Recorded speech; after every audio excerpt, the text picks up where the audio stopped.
So I'm really fast, you know. I use 100% agave tequila, cachaça from Brazil. The concept was to have these two spirits dancing together in the cocktail.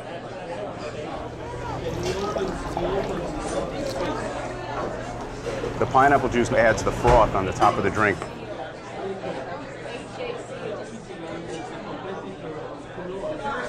Add the ice, we shake.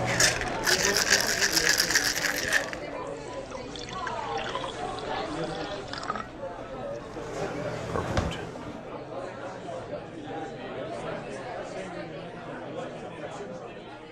La Rumba.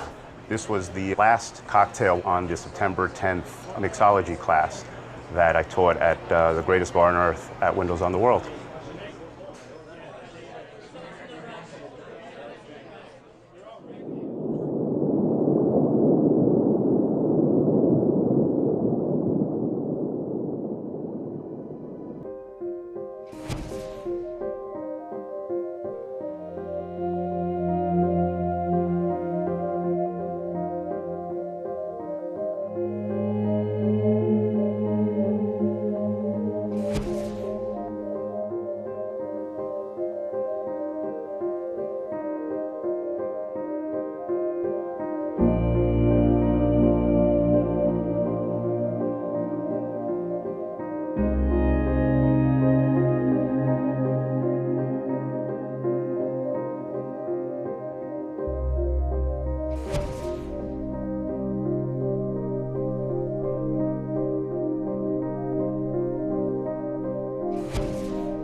I think probably there were 50,000 people in the building during any part of the day, and 250,000 people transiting through the World Trade Center during the course of a business day.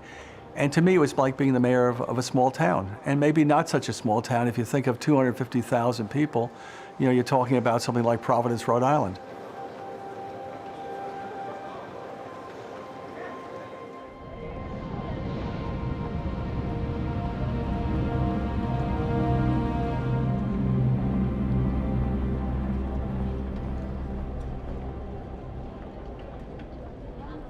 There was a number of artists that actually worked directly with some of the office people and the corporate space. You know, one group of artists they employed 10 floors of the building or so and had different people put shades down so it spelled out a word. You could actually really feel the movement of the building at times, but the most incredible thing was the sound of the wind. And the wind became like not a person, but it was an entity. It was there all the time, and you could feel it, you could hear it. I never liked staying there alone. It was a very spooky place.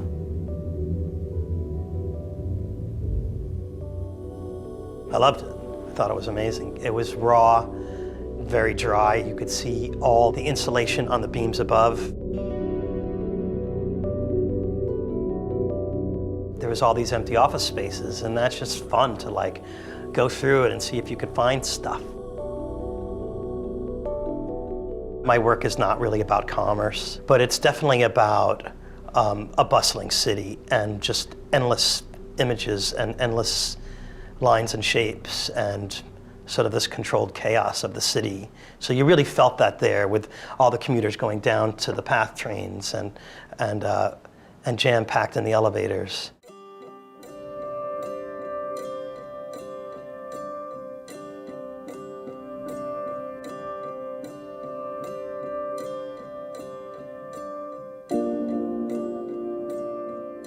I remember reading a description of the World Trade Centers before we moved in, that they were like IBM punch cards, that kind of rigid geometry. I think really our first impressions were that this was sort of a very difficult building to work in. Just this huge rabbit warren of offices.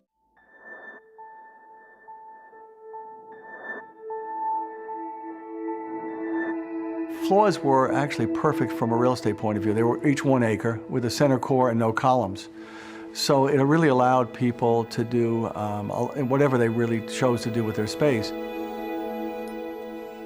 Cantor Fitzgerald was a special case because the Cantor family owned the largest Rodin collection, private collection in the world.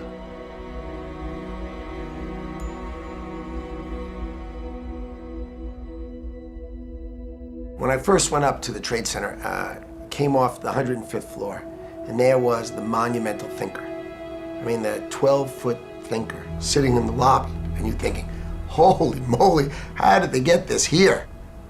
It was breathtaking.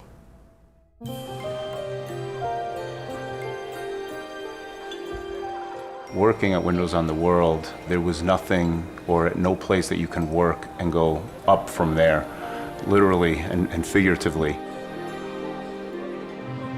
It kind of reminded me of the entertainment business, where the people would come here and it was like the experience began as you entered the elevator. What was remarkable about Windows on the World was the journey up to the bar, because you had to take 2 elevators. You had to switch on one floor to get up to 107. It was a beautiful elevator. It was granite and carpeted and brass and smoked mirrors. And you look up and it takes a second to realize how many floors are just whipping by. And then when you start seeing 3 digits with every floor that you would go up, your expectations would go up as well.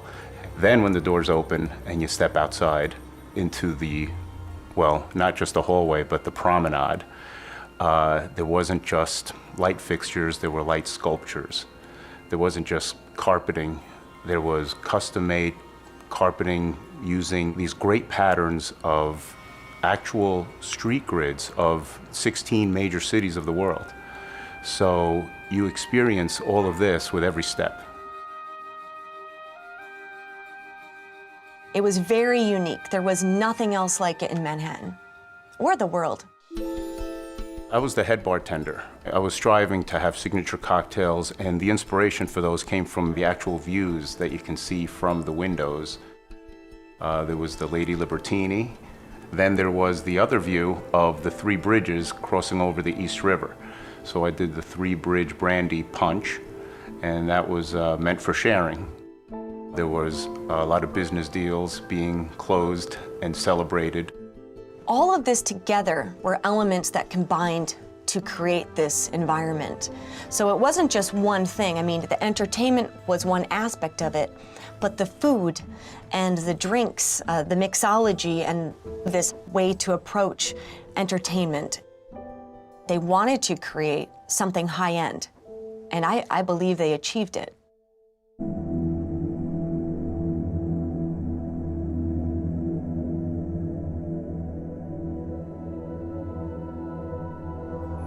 The notion of the World Trade Center itself being a target was not off the table.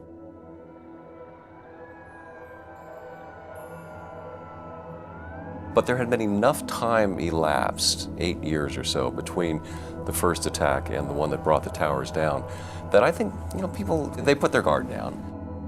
One of the first things the Port Authority took me to see was the area where they had brought the van and exploded the explosives down in the parking level.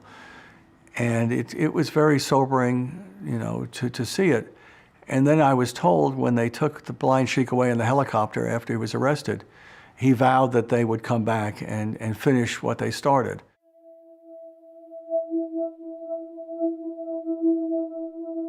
Well, most people complain that their driver's license pictures don't look like them. Otto's looked like him.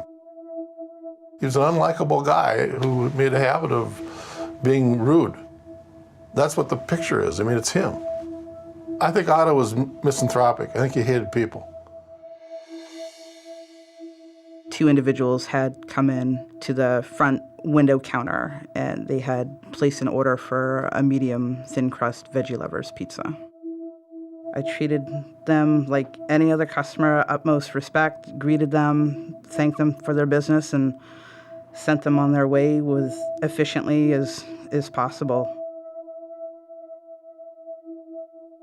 You can look evil in the face and you don't realize it until something big happens and it has that connection with you.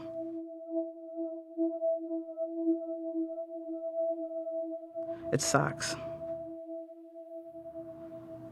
It sucks.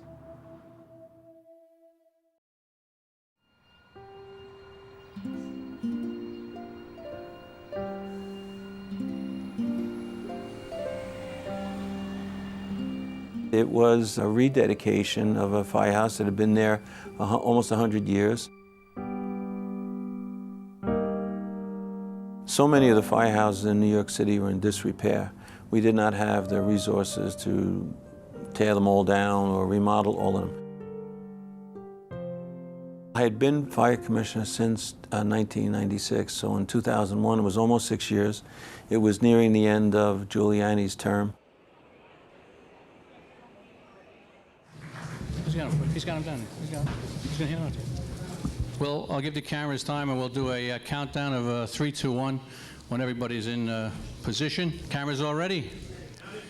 3, 2, 1. Both of these companies and to all of our firefighters, you perform the most valued service in the city of New York. You're also the most respected profession in the city of New York, and you deserve to be. Thank you very much. People who are here remember, Giuliani fatigue had set in pretty much by that time, both in his political life and his personal life. I don't really care about politics right now. It seemed like things were kind of going off the tracks and that he was winding his term down at just the right time because people were ready to move on. My family, the people that I love, and what can be done that's honest and truthful and that protects them the best. When the city was ready to move on beyond Giuliani, All the peoples of the city. I thought that might be me.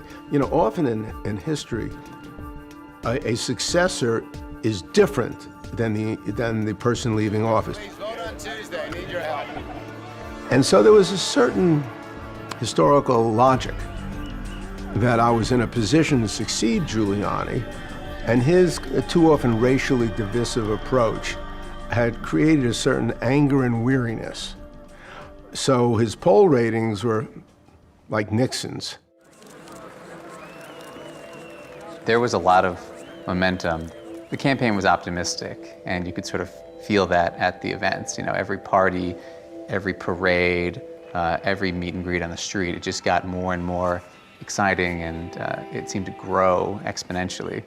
And so my only goal as, you know, a 17-year-old kid with a little camera was to capture that excitement.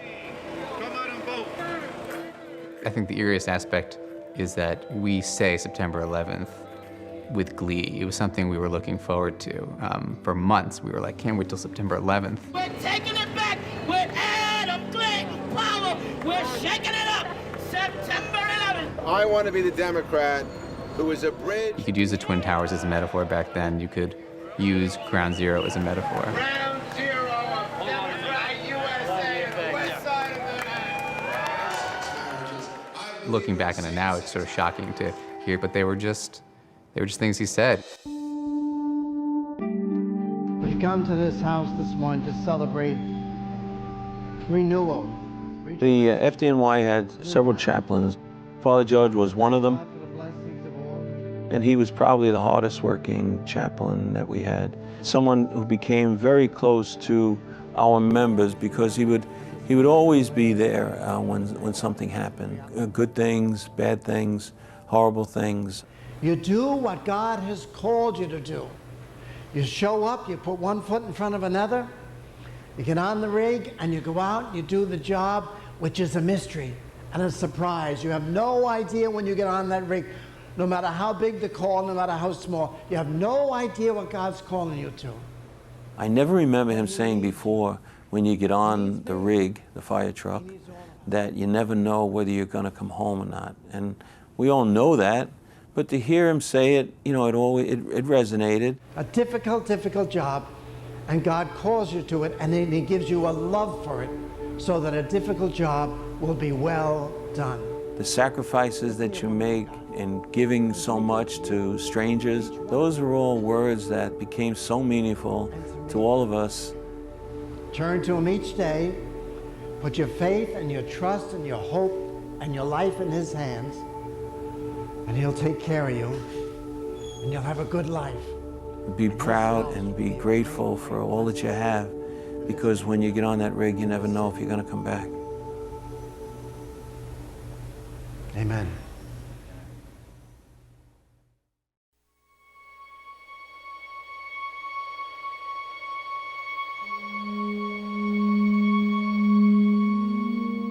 She was very special in the sense she played hard and she worked hard.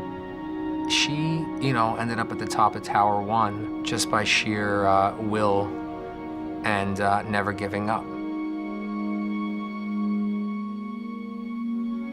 I think Marissa was very proud of where she worked, and she was very proud of me, and I was very taken that how much she cared about what I did. So it was like this thing that was like back and forth, you know, giving to each other. She was very wise and personable, and basically just was very smart, and she knew how to get things done. There'd be times where I wouldn't see Marissa for, you know, a couple of months, because as you do with brothers and sisters, especially you could be living in the same city and go months without seeing each other.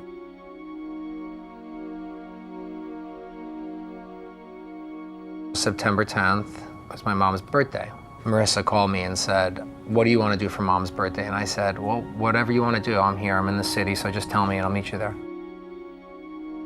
And she said, "Mom wants to go to Windows on the World in Tower 1 because, you know, she loves it. It makes her feel like she's on top of the world. Especially that her daughter and son could take her to the top of Tower 1. As soon as you start coming over on the boat, you know, you're looking around, but just nothing else really compared in the skyline to the two towers.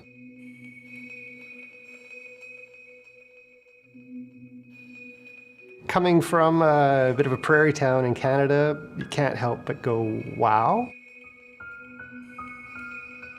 It's really quite ominous. And certainly, you know, being a traveler, you want nice, bright, sunny days. But I also love photography and love taking pictures, and so I decided to take a couple pictures to kind of capture this storm coming in, and it really felt kind of dramatic. The observation deck, unfortunately, was closed just because it was windy and raining. I think there's one picture of me standing against the windows.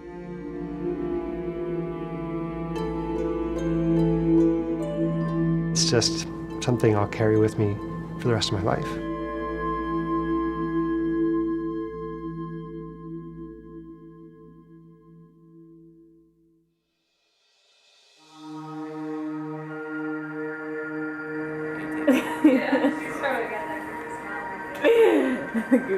Goofy smile.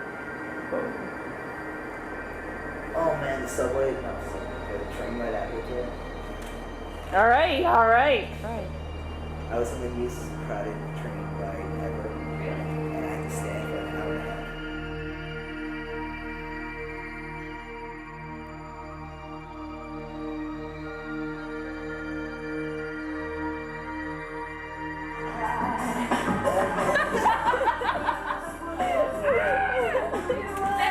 I shot this footage the afternoon of September 10th.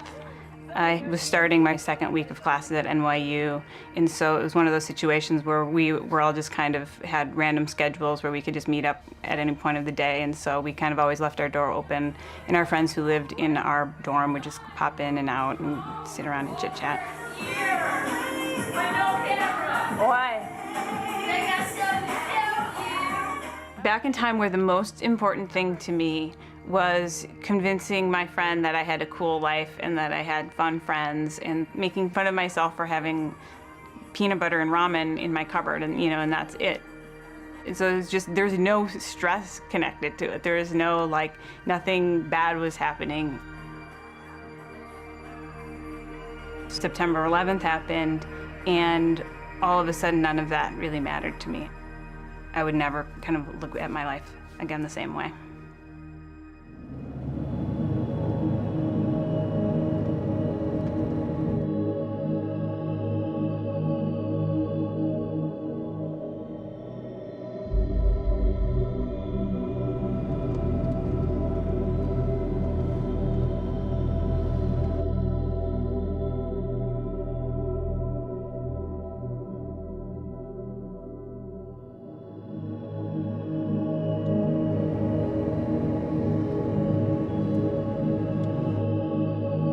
I wondered why they went to Portland for years, and I actively investigated it for months and never got a reasonable answer. Other than the most frequently suggested reason is that perhaps Atta thought that he would lessen his exposure to airport security by going through a smaller airport, when in fact we know he doubled his exposure to security. I think going to Portland was just a simple mistake. I think he just screwed up. I think these guys screwed up repeatedly, and this was one of the bigger ones.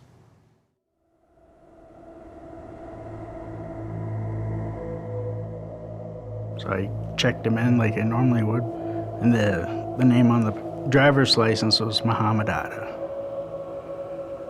So I was punched in all the other information and gave him his keys, and off he went. He just looked normal. There was no deep thought of committing mass murder or whatever. Didn't see evil. Just a normal person checking in.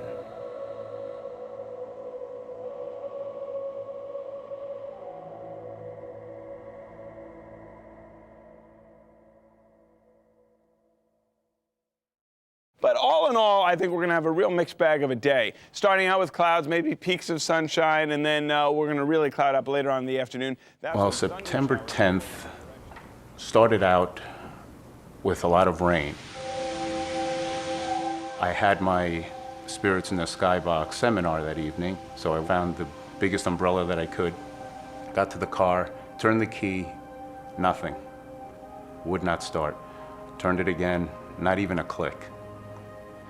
So this is not what I needed. Wow-wee, that's a cool shot. Wow-wee sounded kind of stupid, but it really is. Partly cloudy. I was the person running the seminar. I was the host. I can't be late, let alone absent. I actually had to take a cab from Hackensack, New Jersey to the World Trade Center.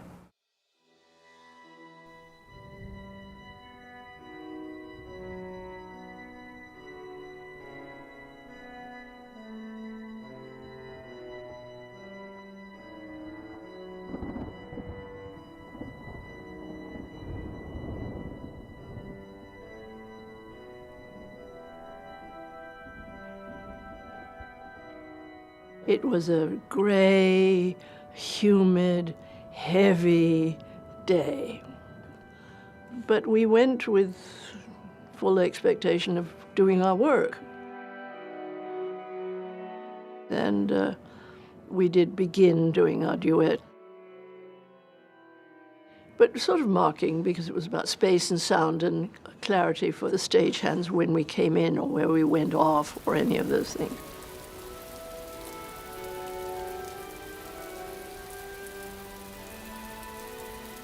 And that's when it absolutely poured. When this sudden, amazing amount of rain that came down, and our stage manager says, well, thank you, that's it, no more.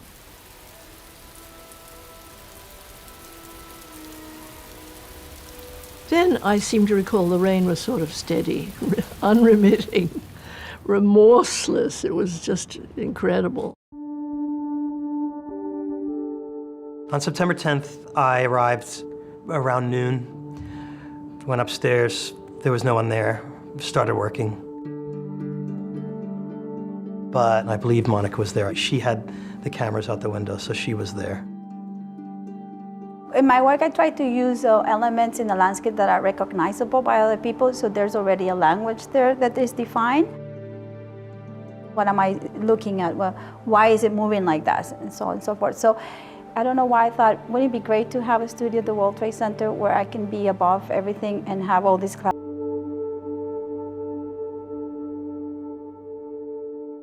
Thunder showers, I think, let's say between 4 and 8 o'clock roughly. It could be a few hours earlier and a few hours later.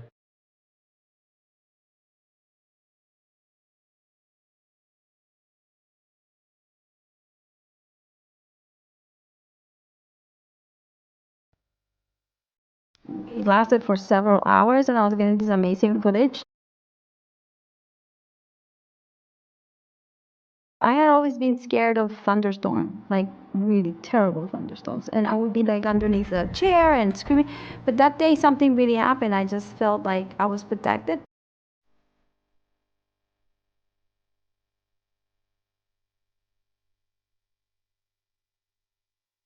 So we're fine. We're not gonna die from thunder. And I just thought that it was beautiful just to see the whole sky open, this beautiful blue, and then, you know, close again.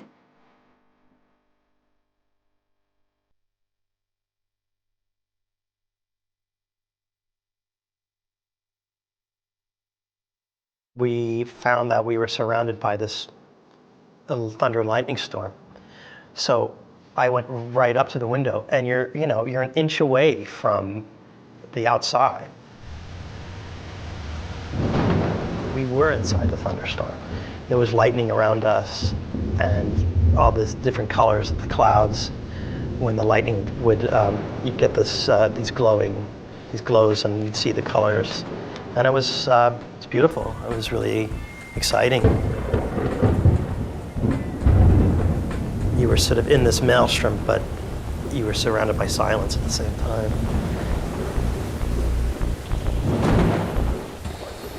It was crazy out there today, Nikki. Well, we had a little cold front come through with some thunderstorms. Well, you know, on and your off. perspective of My things. feet are still wet. September 10th, I went all the way uptown to a Japanese restaurant called Neo on the Upper West Side because my brother, who also worked at Cantor Fitzgerald, wanted me to go to this restaurant. And then we were going to the Michael Jackson concert, which was in Madison Square Garden. One of the different aspects of the party on September 10th at Windows in the World was that I went solo.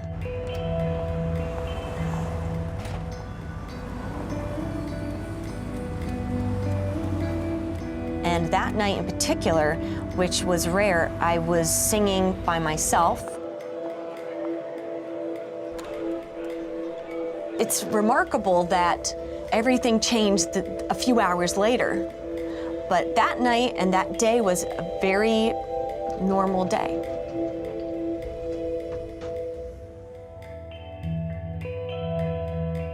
It was about 5 o'clock. The elevator doors open.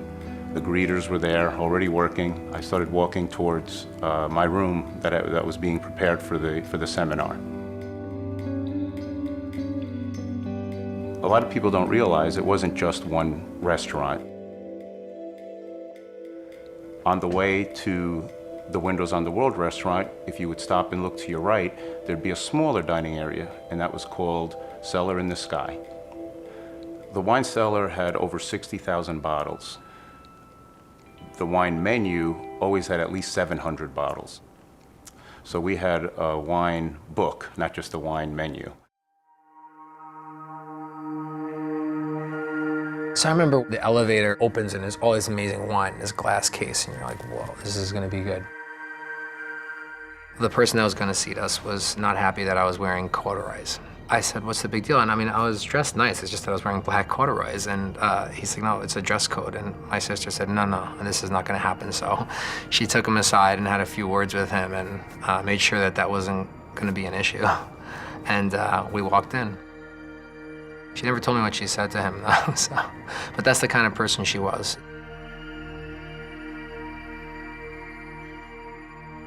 And we sat on the circular table right by the window. And she ordered a bottle of wine that was over $200.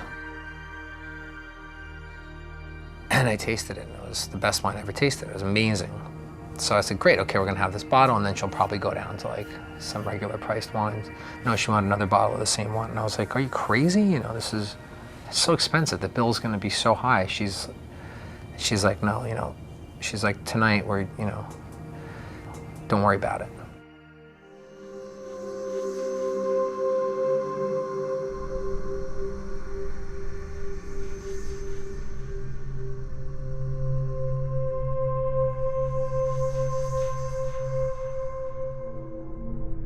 I remember, you know, it's like a memory of a memory of a memory of a memory.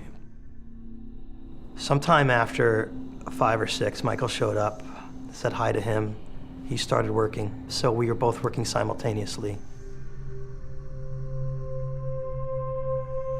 I remember he took a mattress or a sleeping bag and put it on top of his table, because that's where he was gonna sleep. He had to work the next morning at the Bronx Museum. I said, I'll see you later. And he said, yeah, I'll see you later. And that was it.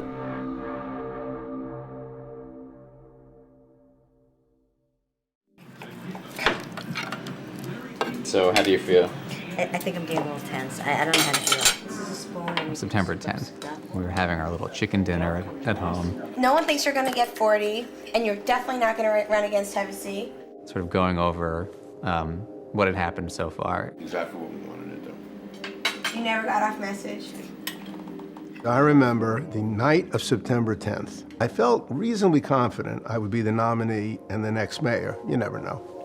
Unless there was some big external event that could knock everything for a loop. The night of September 10th, I turned to Denny and I said, well, there's been no external event. And that night, at around midnight, a lot of the staff came over, picked us up, and we spent the next few hours driving around the city, putting up posters. And we were putting up posters until like 5 a.m. When I got back, Dad was just waking up. I was beat, but we couldn't go to sleep. We had to go vote.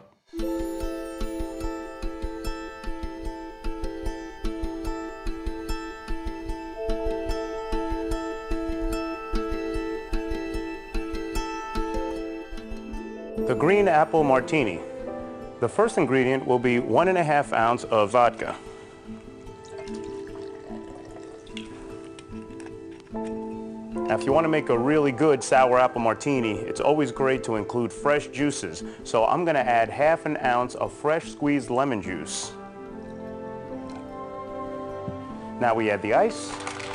The seminar in the Skybox on September 10th was primarily tequila. It was a tequila tasting, and the people were great. They all participated. They were enthusiastic. If the seminar ends at 7:30, I was usually out by 8:15. At this time, it was probably closer to 8 when we finished, and somehow the sky cleared. The city was just glistening. You could see every light, and the visibility must have looked like 20 miles away. It was so special of an evening. I ended up staying after the seminar. We all went into the greatest bar on earth, and the band was playing.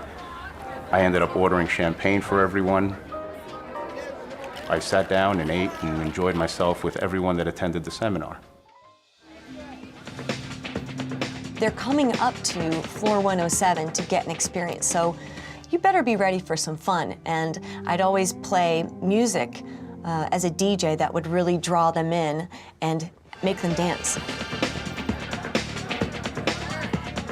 It was about 12:30, and I left, and I remember hearing my mom say to my sister, why don't you, like literally said, why don't you take off tomorrow? You're working so much. She said, I can't, I have a meeting at 8:30. For some reason, it just stuck in my mind. It was a special night. It was something that I'll always remember. One thing that I did forget that night was that I did not have my car with me. And then when I looked at my watch again and it said 1:30 in the morning, it just dawned on me that I have no way of getting home. We're coming up on the Statue of Liberty now on our starboard side of the ship. I didn't want to, but I had to call my wife, who was home sleeping with my 11-month-old baby. And I said to her, I hate to do this to you, but you have to come get me. She took my baby out of her crib, put her in her car seat, and drove into New York to come get me. These are the World Trade Center towers here. So something wanted me to just show my daughter. So I took her out of the car, and I held her, and I said, look, Genevieve, that's where Daddy works, way up there. I don't even know if she knew what she was looking at, but her eyes were like saucers. And one thing I'll never forget is just seeing the two towers reflecting in her big brown eyes.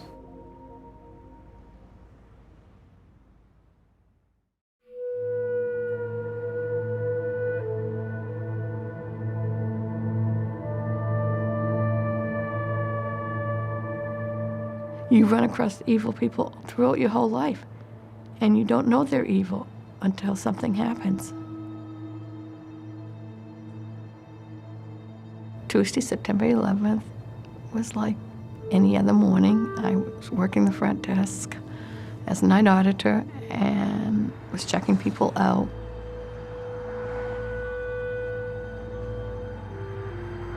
This room came down to be checked out. Name was Muhammad Atta. He gave me the room number of 233, and I pulled up the information and checked him out and sent him on his way to the airport or wherever he was going. Okay, thanks. Bye. Go ahead. This is Chopper 4. Okay, copy that. Thank you.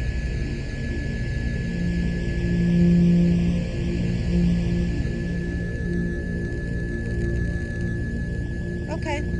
Beauty shot right here. My memories of work on September 11th, I don't remember as being particularly any different from any other typical workday. Yeah, talk about a rough ride this morning. Let's go down to 1 and 9 and show you what we mean. Check out this huge hole in the road. A partial road collapse happened here sometime overnight.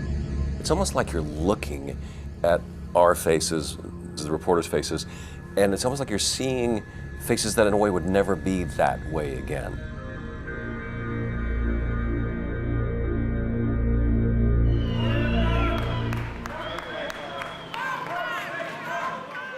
I was going to take September 11th off because it was going to be a special day. We've had a few elections in the family, so elections sort of became a family tradition, like a holiday. And we stayed up all the way until 7 a.m. to vote. And, you know, at 7 a.m., we're uptown, I'm with my family, and there are a dozen news cameras in front of us. Like, we were what was happening that day. I'm gonna drop them off and I go to a polling place. Thanks, guys. But I felt great. We took the car and went to vote at a school about 3 blocks from our home, where I spoke to a scrum of reporters saying everybody should vote today. It's our day, it's democracy.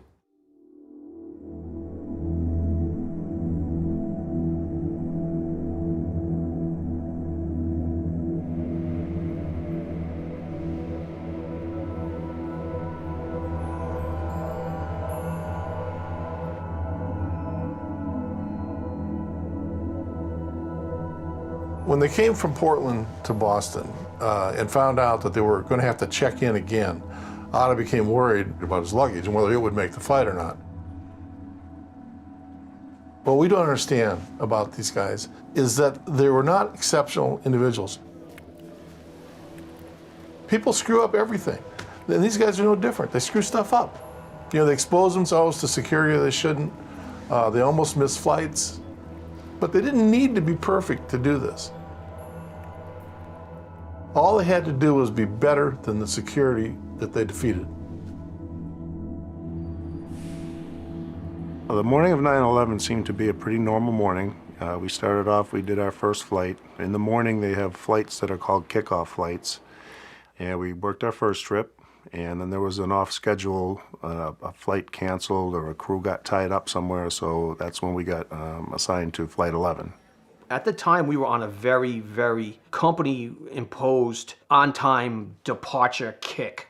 I mean, everything absolutely positively had to leave on time. The last bags come through, and we get the final bag sheet. That means that we can now lock the airplane up, meaning that we're ready to go on the ground. And there were 2 transfer bags from US Airways that had come from Portland, Maine. And I looked at the name underneath it, it just had the letter M/ATTA, M-ATA. We had a little bit of a discussion, and my decision was that I'm going to follow the rules that the company has instituted, and it's 10 minutes before departure, I can't take any more bags and open up the aircraft. So what I did was I just refused the bags.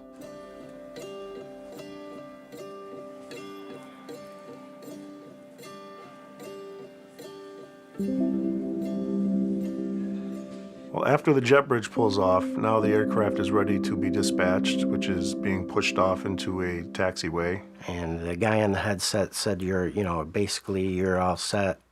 The plane is yours. The guy grabs the pin out of the plane, which was myself. The pilot, John Oganowski, happened to be from my town that I live in. And, I knew of him, but I never actually met him.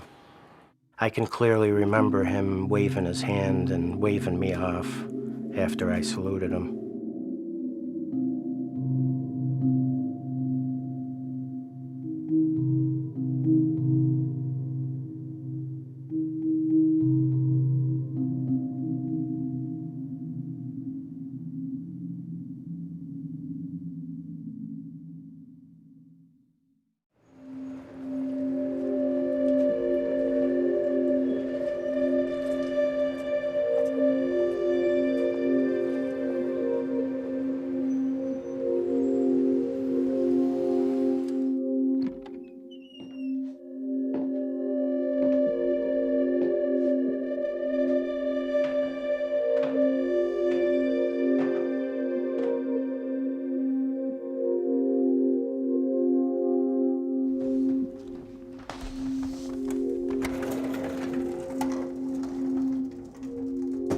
One was a medieval monastery in southern Germany.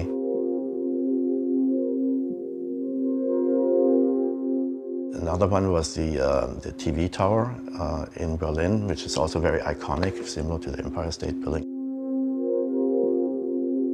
And the third one was a view. A friend of mine had this beautiful view in Brooklyn of Lower Manhattan with the East River and the bridges and the World Trade Center.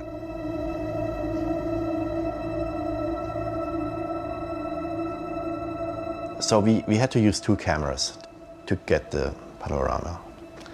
So we started recording it on September 9th.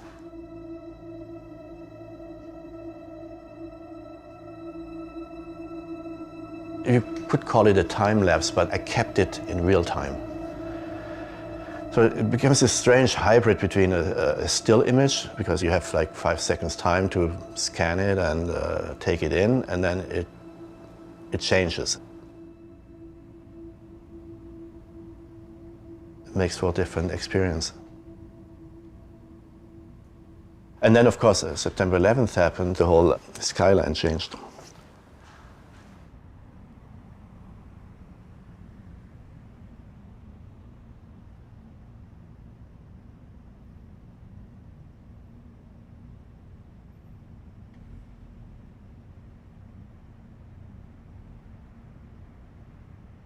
Good morning to you, everybody. Let's back it off. Let's look outside right now. 8:09 is the time. I'm told 64 degrees is the temperature.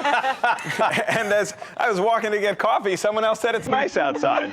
So let's pass that along to you. Things looking fine. The morning of September 11th was one of those perfect autumn days. And I got to breakfast a little bit early. Ordinarily, I would not have been having breakfast with Liz Thompson, my guest that morning.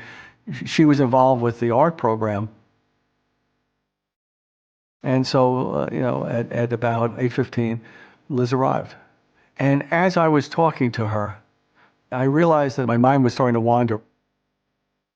And I recall looking down at my watch, and it was 8:40. And I said to Liz, I am embarrassed. I've never done this before. I need to end breakfast now and to reschedule with you because I've got to see somebody early in the day, and the only window I have to do it is now.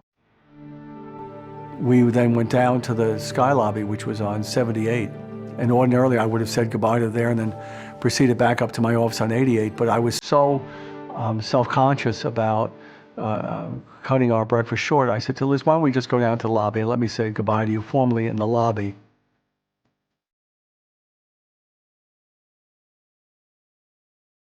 And we were probably in the lobby no more than 15 to 20 seconds when the plane hit.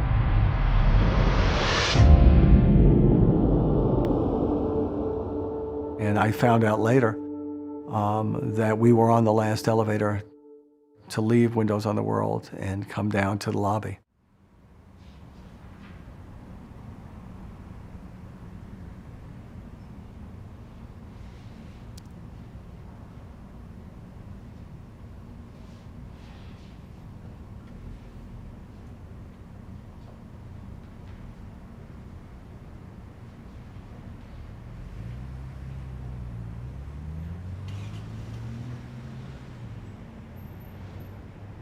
My father was a golfer, and he taught me to understand the sound of when a golf club hits the ball absolutely smack like that.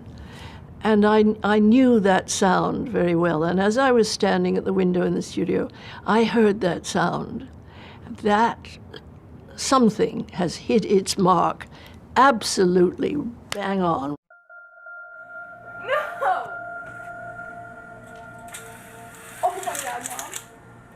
Bomb just went off in the World Trade Center. We were both sound asleep, and we heard just like a boom, and we both shot out of bed, and we had two beds next to each other, and we just both popped up. Oh my God. And so it took us a second to decide to look out the window to see what all the commotion was about. I love how daily life just continues. Yeah. So usually I would come to the office at around 8 o'clock in the morning. But September 11th was a special day because it was my son Kyle's first day of kindergarten. So my wife Allison and I decided to take him to his first day of school.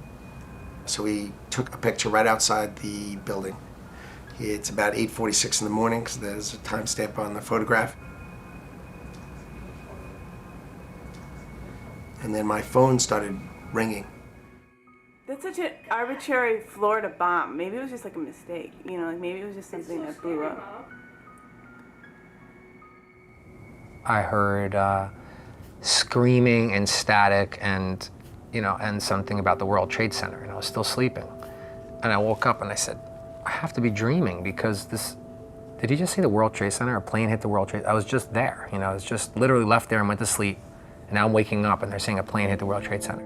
I can't believe we're sitting here watching this. There's like paper floating everywhere, it looks like.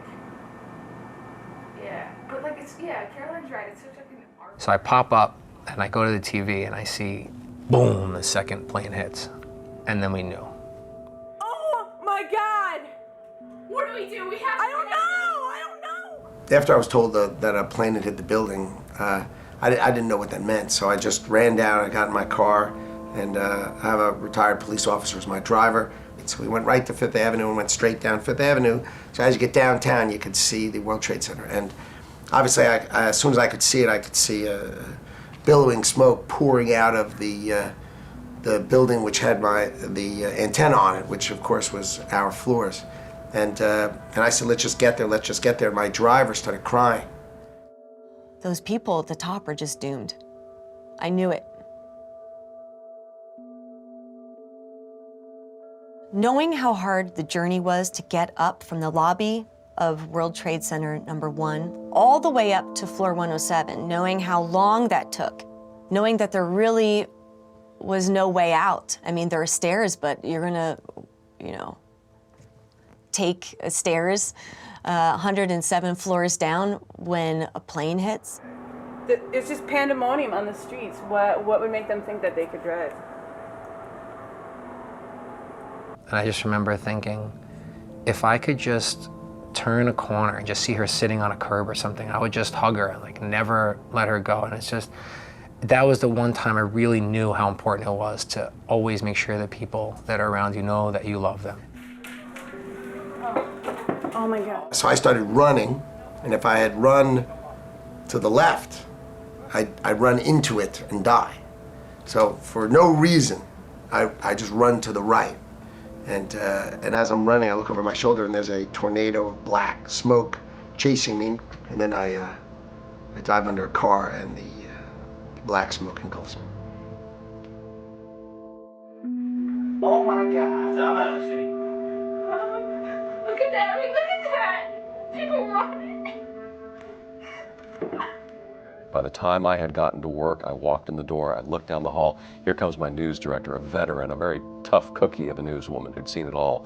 She has tears streaming down her face. Her voice is shaky, she can barely talk. And she said that the first tower to fall had come down. We've been absolutely consumed by smoke of death. I wish somebody would tell us what to do. Can you see anything? No, you can't see anything. I'm going to turn this off. With that as the backdrop, I went out and took my seat and began talking about this event, and basically stayed there talking about it for the next 4 days.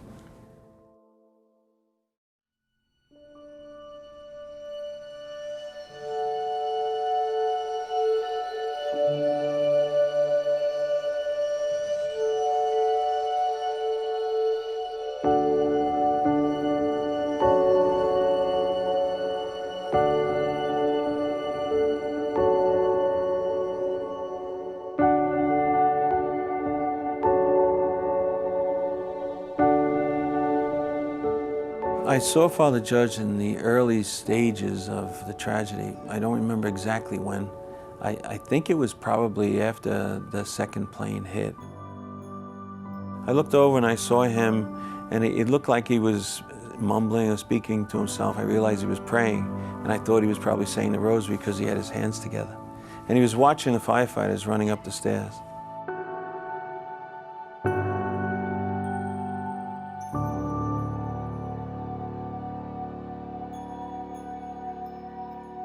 When the South Tower fell down, debris blew through into it and hit him in the back of the neck. So he was the only one in that group of 5 or 6 people who was killed at that moment. So the firefighters there picked him up, carried him outside, they realized he was dead, and brought over to St. Peter's Church.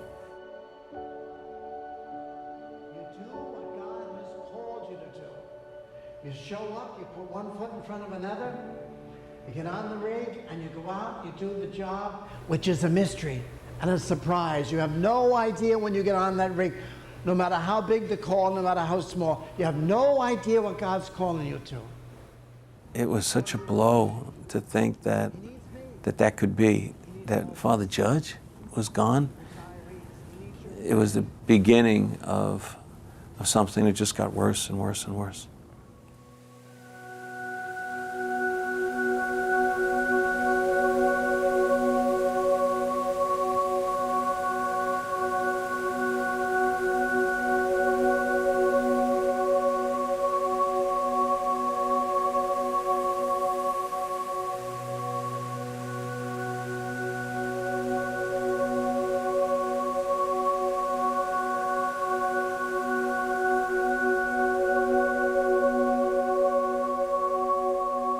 The crazy thing is I woke up in the morning after the first plane had hit, and I had these messages on my machine, panicked messages from my dad.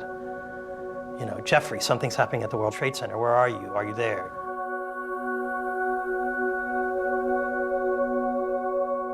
My girlfriend at the time thought I might have slept over. She was going through hell. And I went to my window. I was in Brooklyn, in Williamsburg, and my windows faced south, so I could see it. Out of my window, I could see this zigzag of smoke in the air. And I was thinking about Michael, and I kept being like, put it out. Get up there, where's the sprinklers? You know, put out the fire. So I was worried about Michael. I wanted them to put the fire out and just end this, and it just wasn't happening. And I ran up to the roof of my building, and I just let out this like primal scream, like just happened. Then I went back downstairs and cried for 6 months.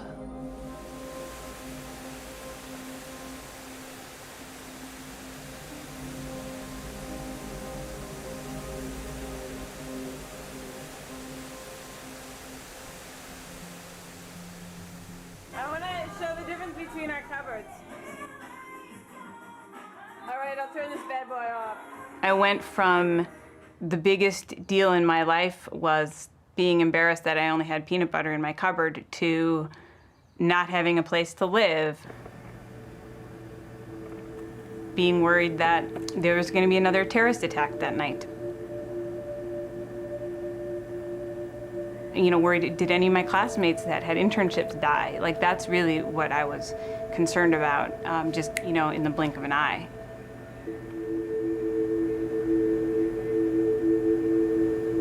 I hate airplanes so much.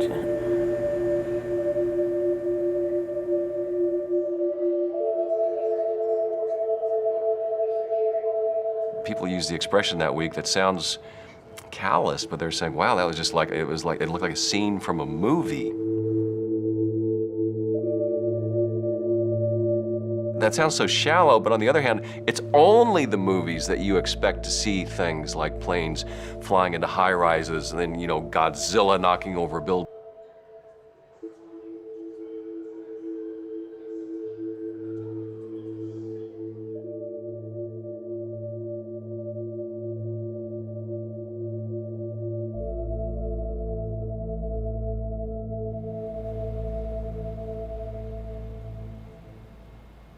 There was a writing ledger that had a lot of Arabic writing on it. I didn't know what it was.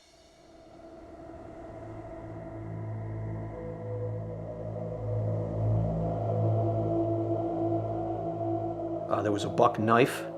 There was a can of pepper spray or mace.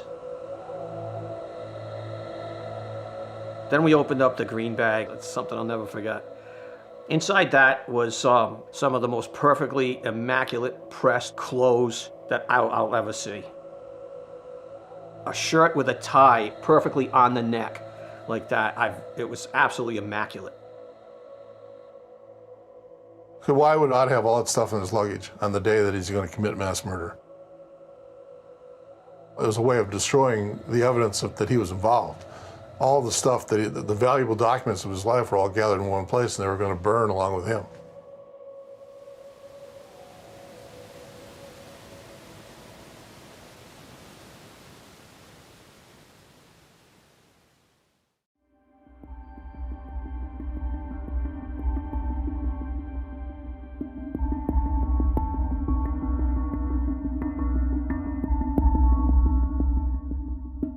Democratic mayoral frontrunners were among the first to the polls this morning.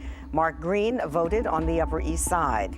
After voting, my group went to the very, very last event of the campaign as intended. Well, Green has shown himself to be a very good public communicator. And at 8:45, we all said to ourselves, that's it, the last handshake. When an educator I know was walking by, she looked up and went, huh?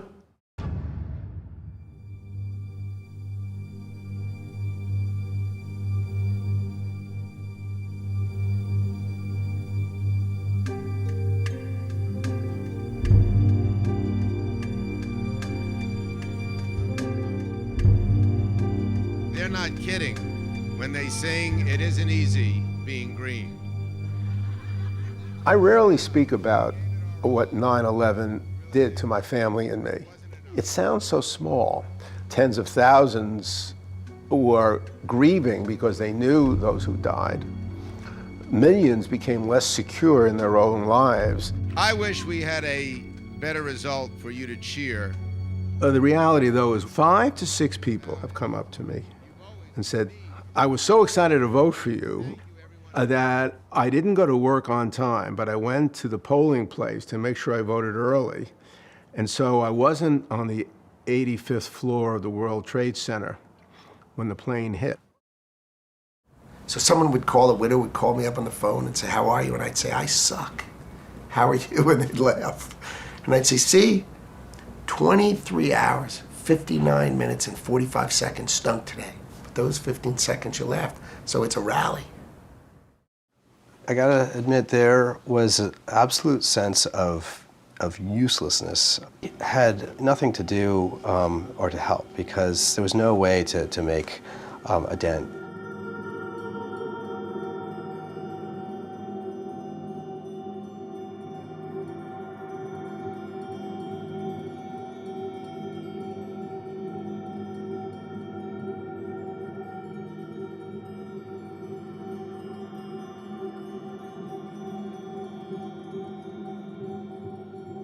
Basically, we were going to harness the light of a particular colony of this naturally illuminating organism and amplify that and put it on the radio mast so everyone in New York and the surrounding boroughs could see it. It was going to be like a sort of monster, if you will, on top of the building, blinking this very organic, strange sort of communication. In a way, rewriting the King Kong story. But we wanted to update it a little.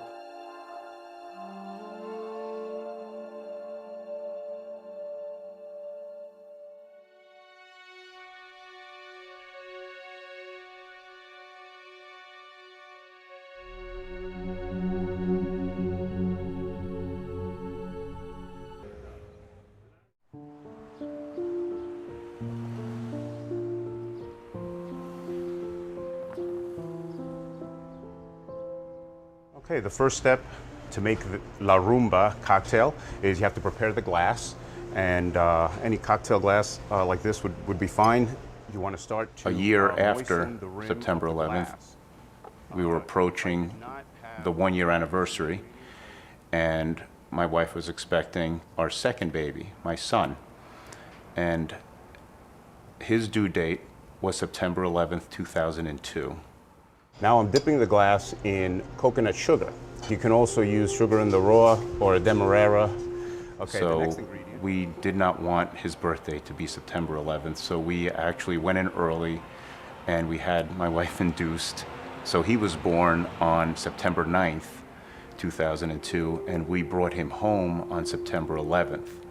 And to me, that was probably one of the best gifts I could have gotten, because not only did I get my son, but I got the most beautiful diversion from that date that will help me through September 11th for the rest of my life. It's funny, now that we are talking about the World Trade Center, it's bringing me back to some of those feelings, including some of the post-traumatic stress feelings. Like when I got out at the Penn Station yesterday, I felt like this is gonna go.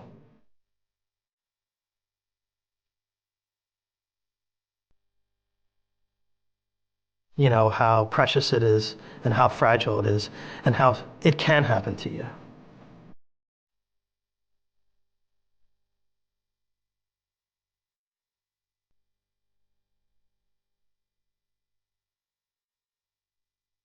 The interesting about that film is it's not about 911. It's about the day before. It's about how we feel about that day. That is bigger than me in many, many, many, many ways. I cannot keep it in a drawer. I have to make something out of it. It's not even mine. It's beyond mine, my idea, my narrative. This is a document that really carries a lot of, I don't know, beautiful, like, precious things. And actually, the title is something that has been very, very impossible to translate, because it's a saying in Spanish that translates something like, you cannot die on the eve of your death. The day before is still a day. Then I dedicate it to Michael.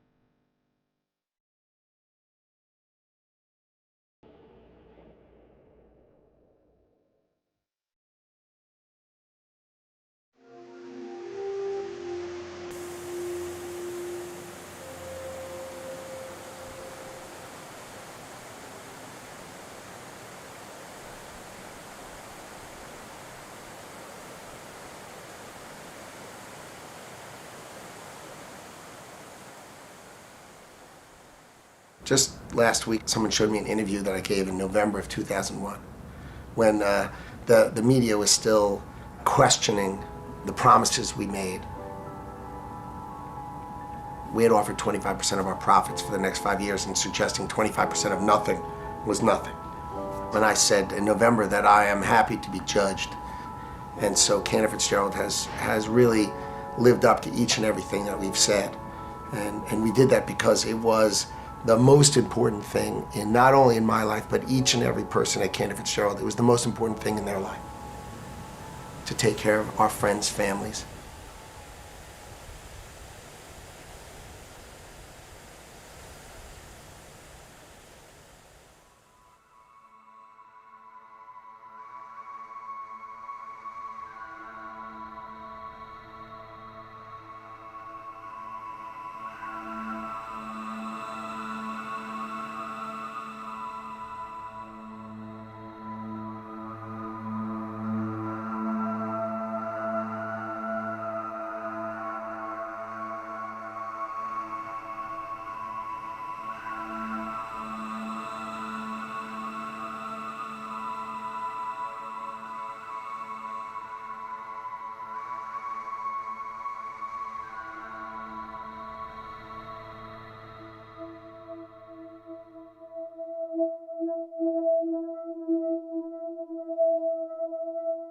Very hard to describe that feeling that these are two people that I had an interaction with, and they did something absolutely horrible to our country.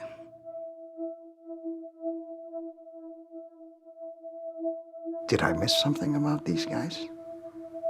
You know? Should my gut reaction should I have done something? Should I have reacted differently?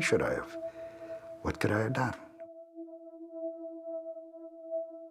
I think we all were victims, and we all lost something, but each one different. There were evil things out there happening.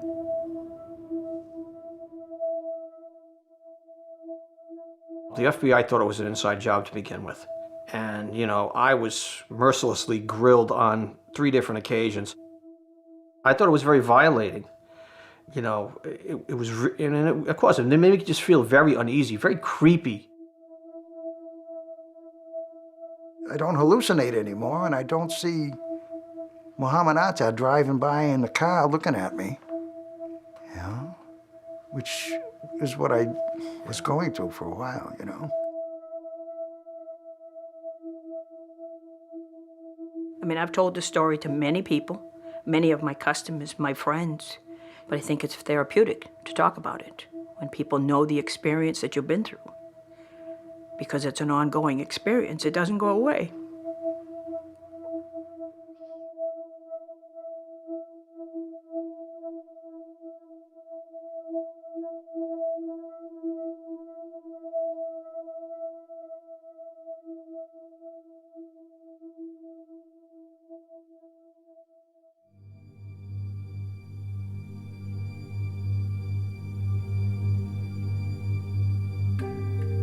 This happened because we weren't good enough to stop it from happening. And more than that, it could happen tomorrow.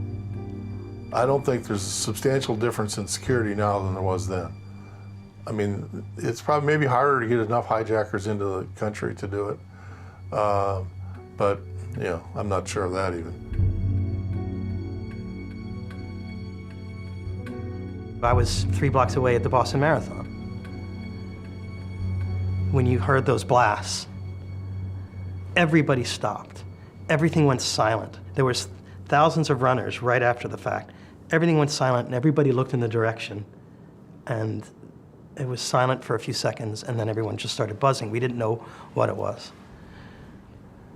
And I saw the same look on everybody's eyes.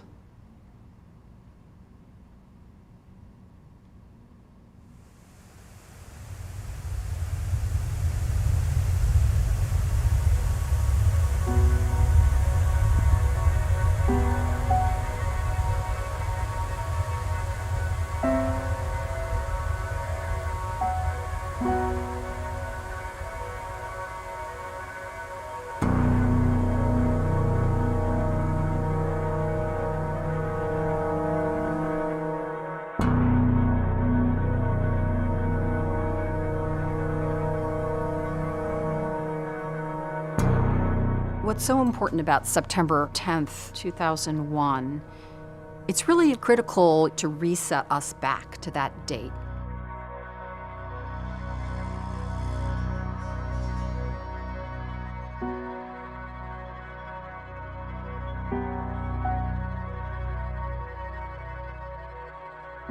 There are human eyewitnesses who will tell you their story as their experience enables them to reconstruct it. And then there are artifacts that are eyewitnesses, and artifacts don't particularly have politics. You know, they don't have agendas.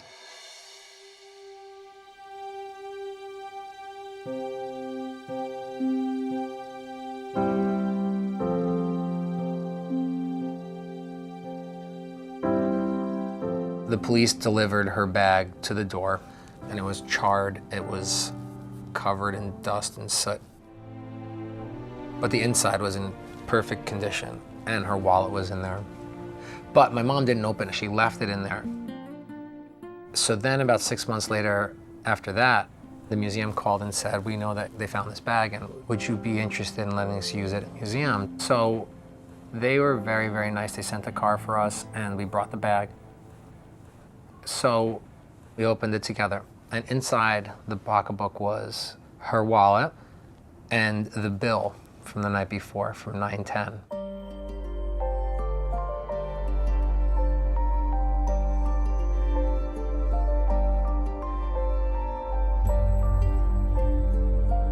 After a while, time heals, but you just really miss the person, you know?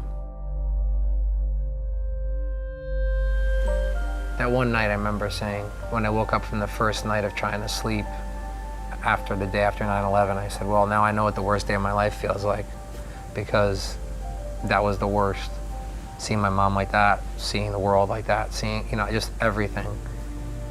Trying to get through the night until the sun comes up just because you don't want it to be dark, you know, it's like, so anyway, that's it.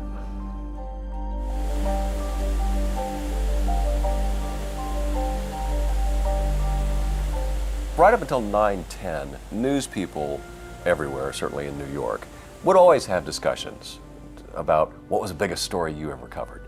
And you would talk about, oh, this prison escape that took place years back. There was this disaster that took place here.